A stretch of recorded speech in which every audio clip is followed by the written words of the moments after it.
Viral Catholic Community leaders, Our Excellency Clergies, distinguished presence, ladies and gentlemen. First of all, I would like to say thank you for inviting me for attending these great functions. നിങ്ങൾക്ക് എല്ലാവർക്കും അറിയാം Christmas എന്താണെന്നുള്ളത്. Christmas എന്താണെന്ന് ഞാനൊരു വലിയ വിശദീകരണം നൽകേണ്ടതില്ല. ക്രിസ്മസിനെ പറ്റി ക്രിസ്ത്യാനികളെക്കായി നന്നായി മനസ്സിലാക്കിയിട്ടുള്ളത് ഒരുപക്ഷെ മുസ്ലിംസ് ആണ് എന്നാണ് എനിക്ക് തോന്നിയിട്ടുള്ളത്.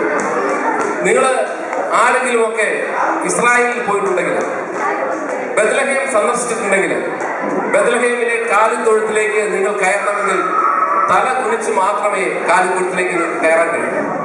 അതിന്റെ കാരണം 15ാം നൂറ്റാണ്ടിൽ ടർക്കി ഭരിച്ചിരുന്ന സുൽത്താൻ ഈ മഹാനായ മനുഷ്യന്റെ ജന്മസ്ഥലം കാണണമെങ്കിൽ അവിടെ അഹങ്കാരം കുറച്ച് വിനീതനായി മാത്രമേ കയറി ചെല്ലാവൂ എന്ന് തീരുമാനിച്ചതിന്റെ അടിസ്ഥാനത്തിലാണ് അത്തരത്തിൽ ഈ ബെത്ലഹേമിലെ പള്ളിയുടെ മുമ്പിൽ ഒരു ഗേറ്റ് സ്ഥാപിച്ചിരിക്കുന്നത്.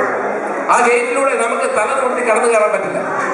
നമുക്ക് തല കുനിച്ച് മാത്രമേ, എത്ര പൊക്കമുള്ളവനായാലും എത്ര പൊക്കം കുറഞ്ഞവനാണെങ്കിലും ആ ഗേറ്റിലൂടെ അകത്തേക്ക് കടക്കണമെങ്കിൽ തല കുനിച്ച് മാത്രം കടക്കാൻ കഴിയും. അതിന്റെ കാരണം ലോകത്ത് സമാധാനത്തിന്റെയും വിനയത്തിന്റെയും സന്ദേശം പകർന്നു തന്ന മനുഷ്യൻ ജനിച്ച സ്ഥലമാണ് എന്നുള്ളത് കൊണ്ട് നമ്മൾ വിനീതനായി അവിടെ കയറി ചെല്ലണം എന്ന് സുൽത്താൻ ചിന്തിച്ചുകൊണ്ടാണ് അങ്ങനെ ആ ഗേറ്റ് അവിടെ സ്ഥാപിക്കാൻ കാരണമായത്. ക്രിസ്തു ലോകത്തേക്ക് വന്നപ്പോൾ നമുക്ക് പറയാം ഒട്ടേറെ മത നേതാക്കന്മാർ ഭൂമിയിലുണ്ടായിട്ടുണ്ട്. പക്ഷെ ക്രിസ്തുവിന്റെ കാലഘട്ടത്തെ മാത്രം കുറേയേറെ പ്രത്യേകതകളുണ്ട്. ഒന്ന്, അദ്ദേഹം ജനിച്ച കാലഘട്ടം ലോകത്തെ രണ്ടായി വിഭജിച്ചു. BC എന്നും പറഞ്ഞു, BC എന്നും അതുപോലെ തന്നെ AD എന്നും പറഞ്ഞു.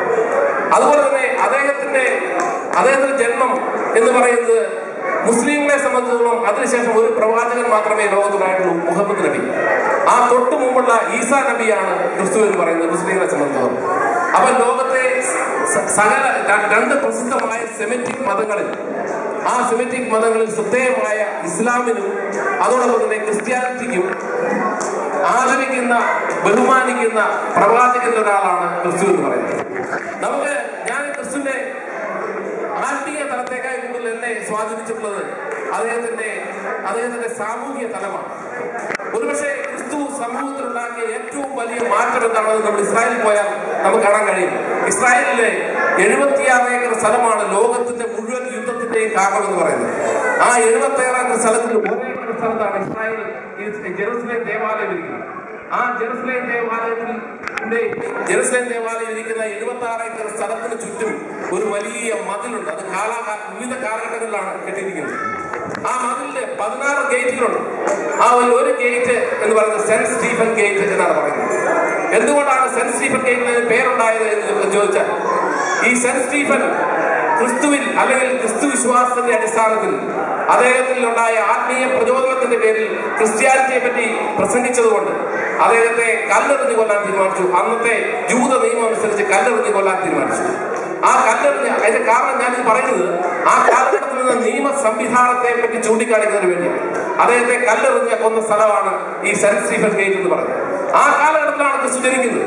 ആ കാലഘട്ടത്തിൽ ക്രിസ്തു ഈ സെന്റ് സ്റ്റീഫൻസിനെ പോലെയുള്ള ആളുകളെ എറിഞ്ഞു കൊല്ലുന്ന രാഷ്ട്രീയ സാമൂഹിക മണ്ഡലം നിലനിൽക്കുന്ന ഇസ്രായേലിൽ അദ്ദേഹം ജനിക്കുമ്പോൾ അത്തരം നിയമവ്യവസ്ഥക്കെതിരെ ഒരു പുതിയ സന്ദേശം, സമാധാനത്തിന്റെ സന്ദേശമാണ് അദ്ദേഹം നൽകിയത്. അദ്ദേഹം ഒരു ചെവിട് ഇട്ടടിക്കുന്നവന് മറു ചെവിട് കാണിച്ചു കൊടുക്കാനില്ല.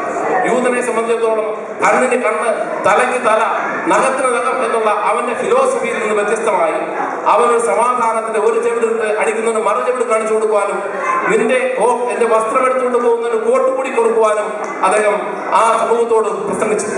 അതിലൂടെ ഒരു പുതിയ ദിശാബോധം, ഒരു പുതിയ നീതിബോധം അത് സമൂഹത്തിൽ നൽകി എന്നുള്ളതാണ് ക്രിസ്തു ലോകത്തിന് നൽകിയ ഏറ്റവും വലിയ നേട്ടമെന്ന് പറയുന്നത്. ഈ സമാധാനത്തിന്റെ പാതയിൽ ഇന്നും എത്രമാത്രം ലോകം എത്തി നിൽക്കുന്നുവെന്ന് ഈ ക്രിസ്മസ് ആഘോഷിക്കുമ്പോഴും നമ്മൾ ചിന്തിച്ചു നോക്കേണ്ടതുണ്ട്.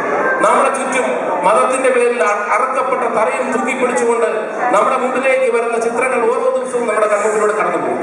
ഇന്ന് ക്രിസ്തു ജനിച്ച മിഡിൽ ഈസ്റ്റിൽ ഇപ്പോഴും അത്തരം കലാപങ്ങളുടെ വിളഭൂമിയാണ് എന്ന് പറയാതിരിക്കാൻ നിവൃത്തിയില്ല. അപ്പോഴും ആ സമാധാനത്തിന്റെ പ്രവാചകന്റെ പ്രസക്തി ലോകത്ത് ഇന്നും ഓരോ ദിവസവും കൂടിക്കൊണ്ടിരിക്കുന്നു. അദ്ദേഹത്തെ പറ്റി എഴുതിയ ബൈബിൾ ലോകത്തിൽ ഏറ്റവും കൂടുതൽ വിറ്റഴിക്കുന്ന പുസ്തകമായി മാറും. അവിടെയെല്ലാം ക്രിസ്തുവിന്റെ മഹത്തായ സമാധാനത്തിന്റെ സന്ദേശത്തിന്റെ പ്രസക്തി കൂടുതൽ നമുക്ക് ഇന്ന് പ്രചരിപ്പിക്കേണ്ടതുണ്ട്, നമ്മൾ ഏറ്റെടുക്കേണ്ടതുണ്ട് നിന്ന് മനസ്സിലാക്കുന്നത്. ക്രിസ്തു ബൈബിൾ വായിച്ചുള്ള നിങ്ങൾക്ക് എല്ലാവർക്കും അറിയാം, ക്രിസ്തു ഒരുപാട് കാര്യങ്ങളൊന്നും അദ്ദേഹത്തെ പറ്റി പറഞ്ഞിട്ടില്ല. ക്രിസ്തു അദ്ദേഹത്തെ പറ്റി പറഞ്ഞ 2 വാക്കുകളേ ഉള്ളൂ. ബാക്കിയെല്ലാം അദ്ദേഹത്തെ പറ്റി മറ്റൊരാളുകൾ പറഞ്ഞതാണ്. ക്രിസ്തു അദ്ദേഹത്തെ പറ്റി പറഞ്ഞ ഞാൻ എന്താണെന്നുള്ളത് അദ്ദേഹം 2 വാക്കിൽ പറഞ്ഞു. ഞാൻ വിനീത ഹൃദയനും അതുപോലെ തന്നെ ക്ഷമാശീലനുമാണ്. ഈ 2 പേഴ്സണാലിറ്റിയാണ് അദ്ദേഹം ആകപ്പാടെ ക്രിസ്തു എന്താണെന്നുള്ളത് ലോകത്തോട് പറഞ്ഞിട്ടുള്ളത്. അതിൽ വിനീത ഹൃദയനും ക്ഷമാശീലനും എന്ന് പറഞ്ഞാൽ ഈ ക്ഷമ എന്ന് പറയുന്ന വാക്കിലൂടെ മാത്രമാണ് ലോകത്തെ എല്ലാ കണ്ടുപിടുത്തങ്ങളും ഉണ്ടായിട്ടുള്ളത്. എല്ലാ കണ്ടുപിടുത്തങ്ങളുടെ അടിസ്ഥാനം എന്ന് പറയുന്നത് ക്ഷമയാണ്. അതിന്റെ കാരണം സയൻസ് എന്ന് പറയുന്ന വാക്കിന്റെ ഡെഫിനിഷൻ തന്നെ പേഷ്യന്റ്ലി കൺസ്ട്രക്റ്റഡ് നോളജ് എന്നാണ്. അപ്പൊ പേഷ്യന്റ്ലി കൺസ്ട്രക്റ്റഡ് നോളജ് ആണ് സയൻസ് എന്ന് പറയുന്നത്. ആ സയൻസ് ഉണ്ടായതെന്നാണ് മനുഷ്യ ഇൻവെൻഷൻസ് ഉണ്ടായത്. ആ സയൻസ് ഉണ്ടാകണമെങ്കിൽ ആദ്യം തന്നെ ക്ഷമയുണ്ടാകും. ആ ക്ഷമയുള്ളിടത്ത് മാത്രമാണ് സയൻസ് ഉണ്ടാകുന്നത്. ആ സയൻസിലൂടെയാണ് ലോകത്തെ മുഴുവൻ ഇന്ന് നമ്മൾ അനുഭവിക്കുന്ന സൗകര്യങ്ങൾ നേടിയെടുത്തത്. അപ്പൊ ആ ക്ഷമയിലൂടെ, ആ ക്ഷമയുടെ പ്രാധാന്യം ലോകത്തെ ചൂണ്ടിക്കാണിച്ചതിലൂടെ അദ്ദേഹം സയൻസിന്റെ പ്രാധാന്യത്തെയാണ് ലോകത്തെ ചൂണ്ടിക്കാണിച്ചത്. വിനീത ഹൃദയം എന്ന് പറഞ്ഞാൽ നമുക്കറിയാം, നമ്മൾ സമൂഹത്തിൽ ഉയർന്ന തലത്തിൽ ചിന്തിക്കുന്ന, ഉയർന്ന തലത്തിൽ വിരാജിക്കുന്ന മനുഷ്യരുടെ അടുത്തേക്ക് ചെന്നാൽ അവരുടെ വിനയമാണ് നമ്മളെ പലപ്പോഴും ആകർഷിക്കാറുള്ളത്. അവരുടെ വിനയത്തോടുള്ള പെരുമാറ്റമാണ് നമ്മളെ പലപ്പോഴും ആകർഷിക്കാറുള്ളത്. അതിന് കാരണം എന്ന് പറയുന്നത് വിനയമുള്ളിടത്ത് മാത്രമാണ് അറിവ് സംവേദിക്കൂ. ആ വിനയമുള്ളിടത്തേക്ക് മാത്രമേ സർവ്വ സംക്രമിക്കൂ. അതുകൊണ്ട് തന്നെ വിനീത ഹൃദയനാകുകയാണെങ്കിൽ മാത്രമാണ് ലോകത്തിന്റെ, പ്രപഞ്ചത്തിന്റെ അല്ലെങ്കിൽ നമ്മുടെ ചുറ്റുപാടുകളെ നമുക്ക് തിരിച്ചറിയാൻ കഴിയും. ആ 2 വ്യക്തിത്വങ്ങൾ മാത്രമാണ് ക്രിസ്തു എനിക്ക് സ്വന്തമായിട്ടുണ്ട് എന്ന് ലോകത്തോട് പറഞ്ഞു. അതുകൊണ്ട് തന്നെ വിനീതനാകുവാനും അതോടൊപ്പം തന്നെ ക്ഷമ കാണിക്കുവാനും അതോടൊപ്പം തന്നെ സമാധാനത്തിന്റെ പാതയിൽ സഞ്ചരിക്കുവാനും ഈ ക്രിസ്മസ് ദിനം നമുക്ക് ഓരോരുത്തർക്കും പ്രചോദനമാകട്ടെ എന്ന് ആശംസിച്ചുകൊണ്ട് ഞാൻ എന്റെ എളിയ വാക്കുകൾ അവസാനിപ്പിക്കുന്നതിന് മുമ്പ് എന്നെ ഇതിലേക്ക് ക്ഷണിച്ച ശ്രീ ആൻഡ്രോ ജോസിനോടും അതോടൊപ്പം തന്നെ അദ്ദേഹത്തിന്റെ സുഹൃത്തുക്കളോടും എല്ലാം പ്രത്യേകമായി നന്ദി അറിയിച്ചുകൊണ്ട് ഞാൻ എന്റെ എളിയ വാക്കുകൾ അവസാനിപ്പിക്കുന്നു. നന്ദി, നമസ്കാരം. നിങ്ങൾക്ക് എല്ലാവർക്കും ക്രിസ്മസിന്റെ ആശംസകൾ.